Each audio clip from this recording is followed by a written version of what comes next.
video is a super exciting video because in this video, I'll be talking about my very first fat bike that I've ever had. I'll be talking about some of the first questions I had with riding it, some of the comments, some things I thought that weren't true. But I got a Mongoose fat bike that was used on Kijiji. It has all really good components like hydraulic discs and stuff like that. And I got a really good deal. But let's get on with some of the things I first thought. The first thing I realized about this bike is that, well, normally when I'm in the summer and biking on my Epic, I usually like to ride soft, light, and nimble. And I like to jump over things and pick lines on technical trails and stuff. And this bike is the complete opposite. It's really big. I don't know if clunky is the right word, and it just runs over everything. But it's amazing. One of the immediate things I noticed was how much traction you get. As you can see me here climbing up that hill, I got an outrageous amount of traction just going up that hill, and that's bull low, and I stopped and then just started. So I was really impressed with how much traction these bikes have.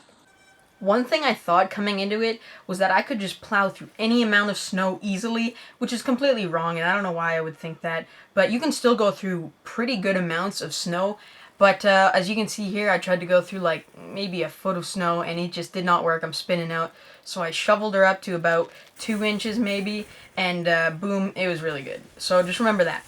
As soon as I started riding my fat bike, there was 2 questions that came to my mind immediately. And one was, what tire pressure should I be running? And 2 was, is it bad if I leave my bike with a whole bunch of snow on it?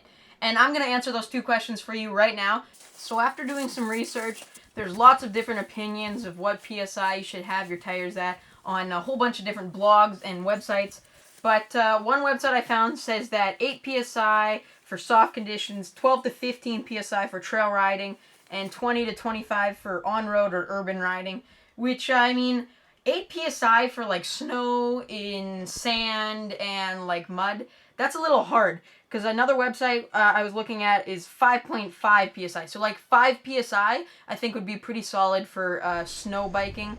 So if you're snow biking, go about 5 PSI. Just keep adjusting and seeing what you want, but just keep fooling around with that. And about keeping your bike wet after a ride, as you can see on the screen, this is my rear cassette after a little bit of a ride. And you can see there's little speckles of snow and stuff, but as you can see here, I take a air compressor and I blow it all off with this gun, and it seems to be working fine. But just remember to either blow off your bike or wipe off your bike with a brush, and then always keep your chain lubed and you'll be good. 2 more things I thought about the fat bike after a couple days was, one, that I really, whenever I would turn or just riding on a trail, if I would hit the side with more snow, then it would drag me in, just like when you're driving a car. But I mean, you'll get used to that. And then the other thing, a big thing, is leaning. So if you're leaning or going up a hill, in the summer, I usually lean forward. As you can see there, going up this hill, I'm leaning forward. But in the winter, you gotta lean back because you want as much weight as you can on that back tire to get as much traction as you can going up a hill. So those are all the things that I thought of my fat bike on a couple of first days of trying it out, and I really enjoy my fat bike. Woo! Okay then. But so that's the end of the video, guys. Thank you guys so much for watching. You probably heard it already. I whacked through the video, but I love fat biking. I love this bike. I love everything to do about biking in the winter, which is just sick because you can get your practice in and you won't be too out of shape when the summer comes. But so overall, I really love this bike. Really love this bike. My next video is probably going to be a bike review of this bike.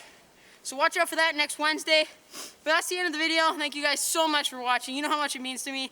You guys have just been really supporting the channel lately, and I love you guys for that. But thank you. Remember to like and subscribe, and I will see you guys in the next video.